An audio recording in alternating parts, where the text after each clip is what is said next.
South Africa cannot keep quiet. We are not South Africa's mates in any sense and any manner. When they were down, when they were in trouble, when their backs were down, Nigeria stood up for them. They are not the kind of people that should look us in the face, spit in our face, and attack our people. What is Nigeria's own stand as a government on this very terrible, bad behavior? You use the right words: terrible, disappointing, painful. However, what Nigeria will do in terms of bilateral relations, you'll hear from the Minister of Foreign Affairs and maybe even the presidency. But honestly, enough is enough. Enough really has to be enough. But whatever will be done, you'll hear from the higher authorities.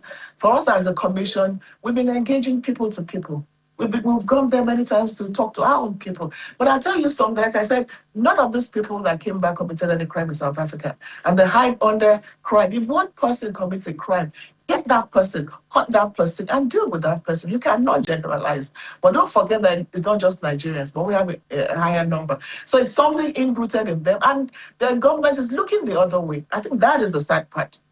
Security is not arresting anybody. You do anything and get away with it, and they're looking the other way and doing nothing, which is where it's actually unfortunate that Africans are taking away the people from South Africa. So something will be done, but that will be answered from the level of the Minister of Foreign Affairs and above. Honorable, for many of these returnees, this is not simply a journey home. It's a very sad, painful one. It's a loss of businesses, loss of jobs, loss of savings, loss of livelihoods built over many years.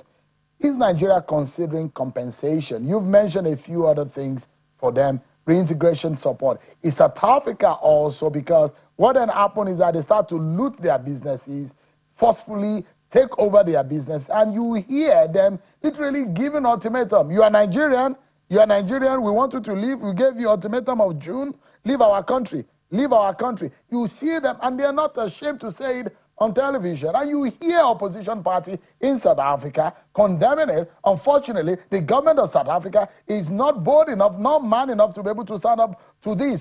And there are those who say, we need a diplomatic sanction. We need a diplomatic stand-up to South Africa. But beyond that is the fact that these people that are coming back home, they've lost their livelihood. They left everything behind, forcefully. What are the permanent bases of settling them back home?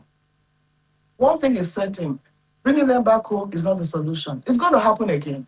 Don't forget that this is not the first time they're coming back. So it's not a solution, but it's a temporary solution. So in terms of what will happen later, yes, compensation should be looked at, but most importantly, for them to get their lives back.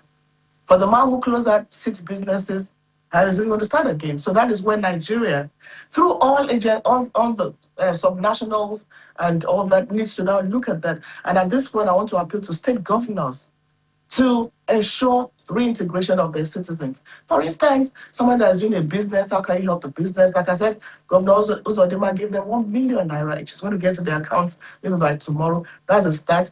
But net Refugee Commission is asking, what are your skills? What can you do? So like the woman who set up a spa in South Africa, she's going to set up that spa in Abuja. She says from Anambra State, but her mother is in Abuja. So it's an ongoing thing, but our responsibility is to stay in touch with them, find out how they're doing, and see what more can be done, so that by the time you're seeing them, they'll be telling you good stories. And at the end of the day, who knows? It's going to be, of course, much better for them to be back home, although they had to do that because they had no option. They had to do that because they had to escape from a dangerous situation. So bringing them back is what we're doing today, but it's not the solution. And I tell you, it's not going to end, because the government of South Africa doesn't seem interested in taking a tough stance to this very embarrassing situation facing us on the continent of Africa.